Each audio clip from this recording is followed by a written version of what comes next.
Hello, welcome to Rewrite Your Reality with Reese. I am your host, and today I got a cool video about reality creation, and I actually called it reality creation with my mother, Mary, right? Because everyone's mother is Mary to them, right? Or whomever in your life is your guardian, authority figure. You're the person that you look up to in your life. Even if you know you are God, you still have these figures that are one with you, but are experienced in different ways. Okay, so scene setting.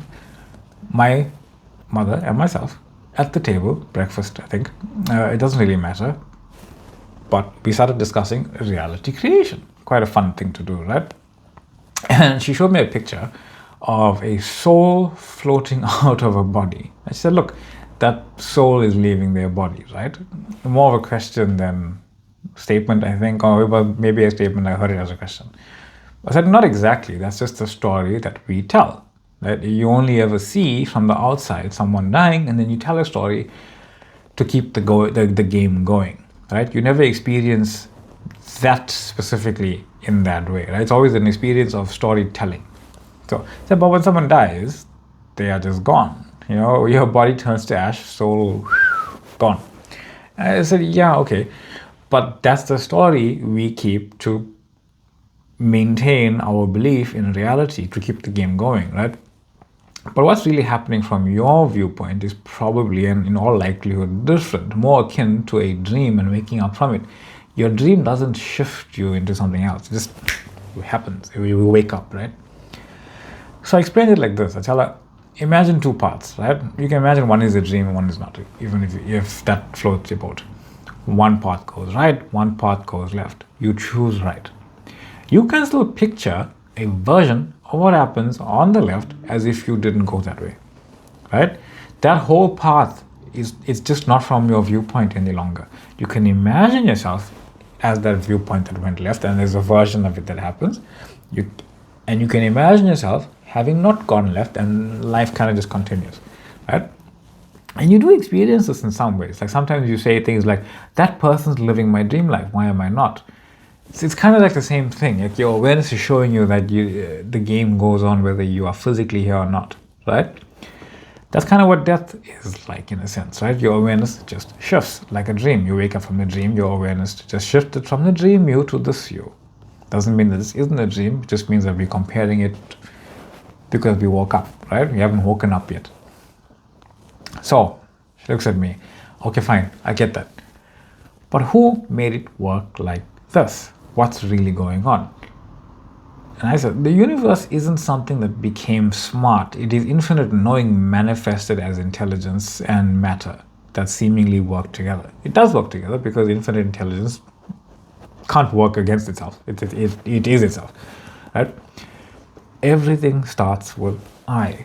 I before I am. Even though that's the name of the universe, when it be something, before it's being anything, it's I am. It's knowing. Before Abraham, I am. And before I am, I. And this is how I say it. The AM in I am is actualized matter. So it's I before actualized matter as Reese or your own name. Or anything. It's knowing before the actualized matter of a pen. I am a pen. I am as a pen. But before the pen, it is knowing becoming a pen. As simple as that, with anything. I know it sounds a bit delusional to people who are still understanding this stuff. It is that though, because this, in a physics term, right, E equals mc squared, it's energy equals mass times speed of light squared. Basically what that equation is saying is that anything that is matter is also energy. The same energy, because all matter and all light is the same energy when multiplied together, right? That's what this is. It's all light energy. It's all energy. It's all the same thing when you break it down, right? And it's all the same. It comes from the same place, source. That's knowing, right? So I start tapping the table. Where's this happening? I asked her, and she said, on the table. I said, no. It's all in your. My mother's a physics teacher, so she kind of knows this stuff, right? In some sense. Right? I said, no, it's all happening in your mind. The sound, the tapping, not happening out there, it's happening in here. When I say in here, I mean in your awareness, right? She said, okay, so your brain is decoding frequencies and projecting this experience. Yes, exactly, right? Because everything in your three-dimensional world goes in one direction. Omnidirectional, but I mean, it doesn't go in reverse, is what I actually mean. Light doesn't go backwards, right? We have this idea it does, that's a whole other thing. But light goes into your eyes, doesn't come out. Sound goes into your ears, doesn't come out. The feeling of touch, all of it goes into your brain. Your brain is deciphering and decoding this image and experience and projecting it with your own body in the projection, experiencing it from the center. Because you are the center of the divine mind, you have to be the center of your own world, right? And you are the center of your own world because your world is happening around you. So everything happens at once, like a movie. The actors, the set, the script, imagine together in one go, in one frame by frame by frame, right? So who's directing this, you ask? We still have movies that have directors, producers, and actors where you're basically saying the same thing. I said, yes, sure. In this movie, you are the actor, right? But you don't get to choose how the thing unfolds as the actor, right? That's where the higher self comes in as the producer, the writer, the director. Therefore, God calls them the four mighty ones, right? When you imagine, I just had a realization, the four mighty ones is 1111, which is what people will refer to as angel numbers. I didn't think about that before. Anyway, when you imagine, you are all of it. When you are being all of it, you are being the actor, casting yourself as the actor. But in order for you to cast yourself as the actor, you need to engage in intentional imagination. You are casting yourself as the actor. You are casting everyone and everything as the scenery, right? You're being the director. You are writing what the story is by embodying that story. And you are calling forth a theme of that story all in one go. You don't even realize you're doing that. Now you do. But this table is real, she says, right? I bought it. I want it to be real. Why would I buy a fake table? Right? I said, of course, the table is real. It's real in the sense that any experience you feel is as real as any other one. I'm just saying they're not necessarily what we think they are, because when we think one thing of three-dimensional reality, we are considering imaginational reality something else. It's not. It's the same thing, right? Except one is hyper-physical for a frame, where we are experiencing the frame over and over again, opposed to imagination, where it's not hyper-physical, but you're experiencing the actual reality of the story you desire. So here, when I say that, this feeling of touching something, your palm, a pen, whatever, that feeling is repetitive calling forth of a reality where you are touching this. You aren't touching it over a long period of time, you are touching it for a repeated cycle, over and over, giving yourself the illusion that you have touched this for a very long time, but you're creating it in every moment backward. Creating, because I can't remember the feeling of touching it 5 seconds ago. I know I'm creating that right now, right? I'm creating the experience of it now, and I'm giving a name to it. No, I've been touching it and feeling this for a long period of time. But once it's gone, you have no recollection, you have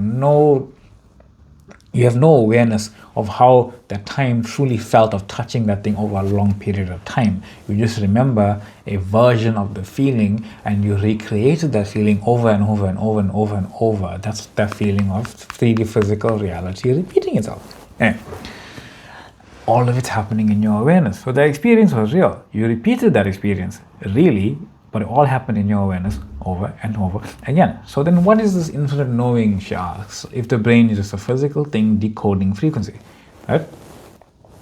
Infinite knowing is a non-local intelligence. We think intelligence needs matter because that's how it looks here, right? Anything that has matter, that is alive, so to speak, has some sort of intelligence kicking about in it, right? But really, intelligence comes first. Knowing doesn't need matter, matter needs knowing. Otherwise, how would a seed know that it's to become a tree? It's not consciously saying, I'm going to be a tree now. No, it had it built in that it was a tree. It said, no, obviously it's going to be a tree, it's a seed. Okay, what about a caterpillar that turns into a butterfly? It doesn't know that. It has a tree set in it. So the knowing was always there. It was a real blueprint of intelligence that played itself out.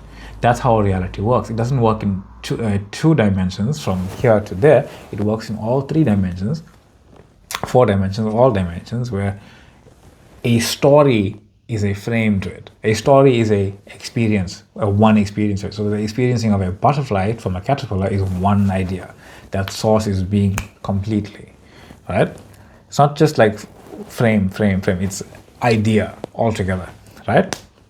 All in one go. Matter needs knowing. Knowing doesn't need matter. Matter comes from knowing, right? It has to know itself as that, right? The matter was known into existence. Intelligence comes first. So, sir, how do you know your own name? Someone told me. I said, yeah, but right now no one's telling you, and forget about all the your name on the pages. How do you just know it? It's like somewhere in you. But someone told me first. Okay. Same thing if you walked in another country, right? You walked in America, you walked in India, you walked in Russia, wherever you walked in, right? You walked in Australia, you walked in America, South America, you walked in Alaska, you walked in wherever you walk, no matter where you are walking, that we're all one being.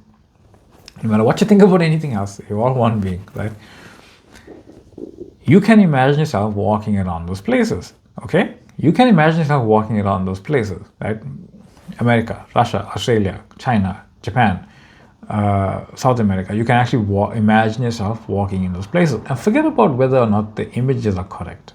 The idea is there. The idea of the knowing of yourself walking there is there, right? You know this. I said, imagine walking on the Great Wall of China.